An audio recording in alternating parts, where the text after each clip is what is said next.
Bienvenidas y bienvenidos a este espacio de diálogo y reflexión, donde conversaremos sobre fe, espiritualidad, Biblia, teología y mucho más. Soy Esteban Díaz y esto es Reflexiones Marginales, el podcast.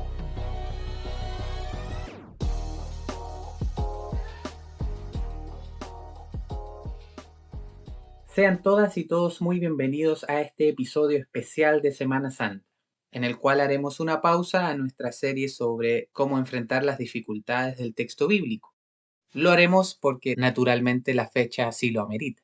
En este episodio quiero enfocarme específicamente en la resurrección. No quiero enredarme en discusiones que abundan tanto en redes sociales sobre la historicidad de la resurrección, si es algo verídico o no, si es simplemente algo simbólico, si es un mito, la tumba vacía, etc.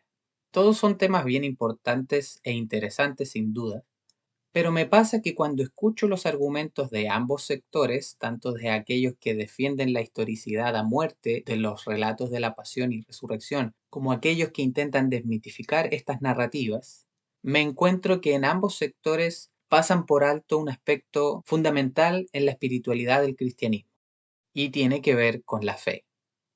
Nunca podemos perder de vista de que estos son relatos de fe, y que solamente podemos acceder a ellos por medio de la fe. Entonces, veo que aquellos que se obsesionan con el tema de la historicidad de lo relatado, o menosprecian, o miran en menos, o se han olvidado de lo importante que es la fe, no solamente para entender la resurrección, sino que también para vivir al resucitado. Y en el otro extremo, observo que también se olvidan de un aspecto importante, también relacionado con la fe, y es que no consideran a la fe como un elemento más de la historia. Pareciera ser que en su búsqueda absolutamente racionalista han olvidado que la fe también actúa y es parte de la historia. Hombres y mujeres han cambiado la historia porque han sido movidos por su fe. Por lo tanto, no podemos dejar la fe fuera de nuestra ecuación cuando hablamos de la historia. Siempre pretendo entregar algo más de perspectiva que nos ayude a seguir pensando nuestra fe, pero no solamente como un ejercicio intelectual, sino que también como un ejercicio espiritual. Y en base a esto es que quiero compartir algunas ideas relacionadas con la resurrección. En la Biblia hebrea, la idea de la resurrección de los muertos es relativamente nueva y surge en un contexto de martirización. Entonces comienza a surgir la pregunta, ¿cómo es que aquellas personas que han sido buenas, que han sido justas, van a tener un final tan terrible? Es decir, van a morir y no tendrán ninguna otra oportunidad. ¿Cómo es eso posible? ¿Cómo es que Dios permite esto? Es en ese contexto, alrededor del siglo II antes de Cristo, que comienza a tomar fuerza esta narrativa sobre la resurrección de los muertos. Y no cabe duda que los discípulos de Jesús compartían esa fe de que Dios podía levantar del polvo a los que habían muerto defendiendo su fe. Sin embargo, en el caso de Jesús existe una novedad. En la narrativa de la resurrección de Jesús, éste resucita, pero no lo hace en el final de los tiempos, como sostenían los judíos, sino que es la inauguración a esta idea. Es decir, Jesús ha resucitado ahora y no al final de los tiempos. La confesión de fe más relevante y significativa en el Nuevo Testamento sobre la resurrección de Jesucristo la encontramos en la primera carta a los Corintios, que fue escrita entre el año 55 y 56 después de Cristo. Dice en el capítulo 15, en primer lugar, les he enseñado la misma tradición que yo recibí, a saber, que Cristo murió por nuestros pecados según las Escrituras, que lo sepultaron y que resucitó al tercer día, también según las Escrituras, y que se apareció a Cefas y luego a los 12. Si bien muchos creyentes ponen sus fuerzas en demostrar la veracidad de lo relatado, como les dije al inicio, o mejor dicho, tratan de demostrar la historicidad de la resurrección buscando evidencias irrefutables, acá Pablo nos da una señal con respecto a cómo podemos acceder o acercarnos a la resurrección desde otra perspectiva. La resurrección para Pablo es un acontecimiento de la fe, y él comparte este acontecimiento de la misma manera en que le fue compartido a él. En este pasaje, Pablo no nos muestra evidencias porque no las hay, por más que las palabras del apóstol sean utilizadas para ningunear a aquellos que se atreven a dudar de la resurrección histórica de Jesús, diciendo que si Jesús no resucitó, nuestra fe es en vano, Pablo no nos muestra evidencias irrefutables, por una simple razón: no existen. Porque Pablo entiende que la fe no es algo que se prueba con evidencias, sino que es algo que se comparte a través de la fe en el testimonio. Como sabemos, Romanos 10 dice que la fe viene por el oír. Por lo tanto, no se trata de ver, sino que se trata de oír. Ahora bien, ¿en qué consiste la resurrección de Jesús? Según leemos en los Evangelios, la resurrección de Jesús no es un retorno a su vida anterior en la tierra, no es un regresar a su vida biológica para luego volver a morir, como lo fue el caso de Lázaro, por ejemplo, o la hija de Jairo. En otras palabras, no es una reanimación de un cadáver. No me imagino a los discípulos buscando las esferas del dragón, ¿cierto?, para pedirle el deseo a Shenlong de resucitar a su maestro. No es una reanimación de un cadáver de alguien que estaba muerto y que ahora vive. Jesús no vuelve a la vida, sino que entra de forma definitiva en la nueva vida que Dios da. En los relatos de los evangelios vemos que Jesús es el mismo, pero no es el de antes. Se presenta a sus discípulos, pero ellos no lo reconocen.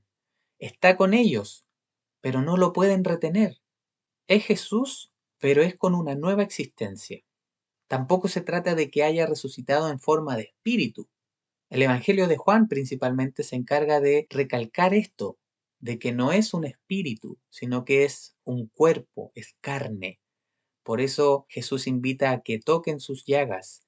Jesús come con ellos después de haber resucitado, porque es un cuerpo, no es un alma, ni un ánima, ni un espíritu que anda deambulando por ahí. La resurrección no pertenece a este mundo que nosotros observamos. ¿Por qué? Porque en nuestro mundo los muertos no resucitan. Por eso la resurrección no es propiamente un hecho histórico, entendiendo lo histórico de manera racionalista, porque no es un acontecimiento que podamos constatar y verificar, como cualquier otro hecho histórico. Sin embargo, la resurrección sí es un acontecimiento de la fe y como tal es un hecho real. Cuando intentamos buscar pruebas y evidencias irrefutables, estamos abandonando la fe. Pero entender la resurrección y vivir la resurrección, y sobre todo vivir al resucitado, es un proceso mucho más complejo. Es un proceso largo, es un proceso que toma tiempo. Y para graficarlo, fijémonos en el primer evangelio en haber sido escrito de los 4 evangelios que tenemos en nuestras Biblias, que sería el Evangelio de Marcos. El proceso de redacción del Evangelio de Marcos es de la siguiente manera. Lo primero en haber sido escrito fue el relato de la pasión. Luego comienza la redacción desde el inicio, es decir, del ministerio de Jesús. Y lo último en ser redactado es la resurrección. ¿Por qué es lo último? Porque, como dije, comprender la idea de la resurrección es un proceso que toma tiempo. Y es más, los manuscritos más antiguos del Evangelio de Marcos terminan en el capítulo 16, verso 8, donde lo único que sabemos es que un joven le dice a las mujeres que Jesús ha resucitado, y éstas salen corriendo con mucho temor, y es ahí donde termina el Evangelio de Marcos, en sus manuscritos más antiguos. Es decir, los versos que vienen a continuación son añadidos posteriores. Ahora, ¿por qué es esto importante? Porque nos deja una puerta abierta. Es tan complejo y tan largo el proceso de comprender la resurrección de Jesús que el primer evangelio en ser redactado nos deja la puerta abierta a que nosotros, cuando leamos el evangelio, podamos ir comprendiendo la resurrección también desde nuestras propias experiencias. Ahora, llama la atención que en los relatos bíblicos no sean los discípulos quienes busquen al resucitado, sino que es el resucitado el que se revela a ellos. Leemos en los evangelios que Jesús se aparece, y ese aparecerse es la traducción de la palabra griega opté, que como dije en nuestras Biblias leemos como aparecerse. Pero en realidad una mejor traducción a este término sería dejarse ver. Ahora, lo interesante de este término en la Septuaginta es el mismo término que se utiliza cuando Dios se deja ver a Abraham, a Jacob, a Moisés y a los demás. En esos relatos no es que Dios se aparezca de forma visible, sino que sale de su misterio para establecer una comunicación real con los humanos. Este lenguaje, este término, no nos dice que Jesús se mostrara como una figura visible necesariamente, sino que actúa en sus discípulos, creando condiciones para que ellos puedan percibir su presencia, la presencia del resucitado. Esta aparición, en palabras del apóstol Pablo, es una gracia, y como gracia, como regalo, debemos aprender a disfrutarlo, a vivirlo y sobre todo a experimentarlo. Para una comprensión más íntegra de los evangelios, nosotros debiéramos comprender los relatos del resucitado no como evidencias de un hecho histórico, sino como una catequesis para ahondar en la fe del resucitado. Lo decisivo en los relatos es el encuentro personal con Jesús. Jesús vive y está con ellos, está con sus discípulos, está con la iglesia. Ese encuentro con el resucitado que se ha dejado ver transforma la vida de los seguidores de Jesús. Permítanme unos últimos minutos de su tiempo porque quisiera hacer mención a un último argumento que también es muy utilizado por aquellos que defienden esa historicidad a ultranza de la resurrección, que tiene que ver con el sepulcro vacío. El argumento de la tumba vacía es bastante tardío. En las cartas del apóstol Pablo ni siquiera es mencionado este hecho como una prueba que sustente el acontecimiento de la resurrección. Al parecer no fue significativo este argumento en el nacimiento de la fe cristiana, en la fe en el Cristo resucitado. Lo esencial de los relatos de la tumba vacía no era para agregar un dato histórico. Lo clave ni siquiera era la tumba vacía en sí misma. Lo decisivo es la revelación que se le hace a las mujeres en estos relatos.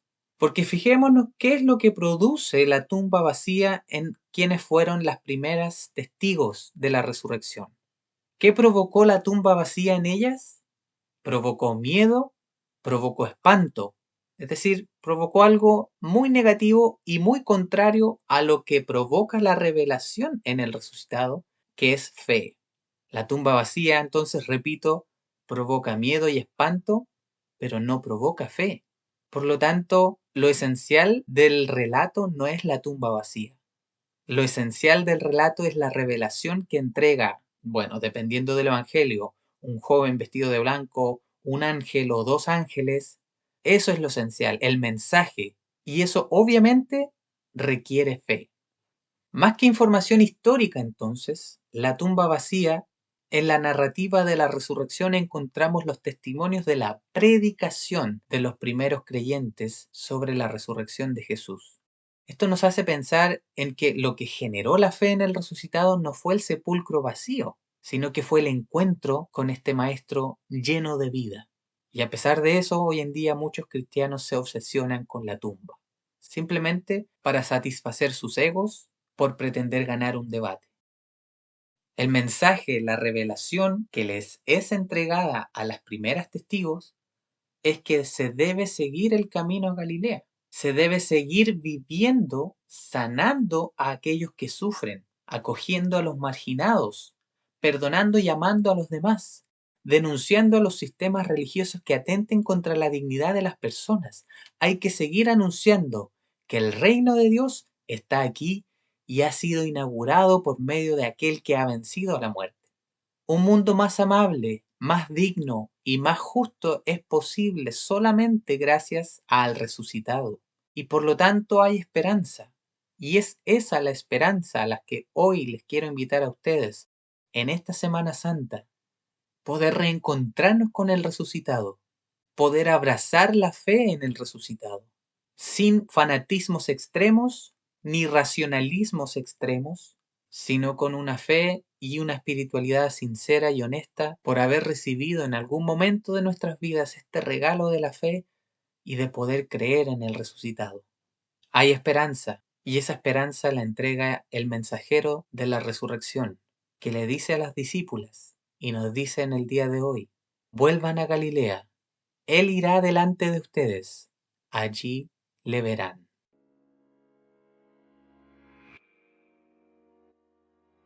Muchas gracias por escuchar el podcast.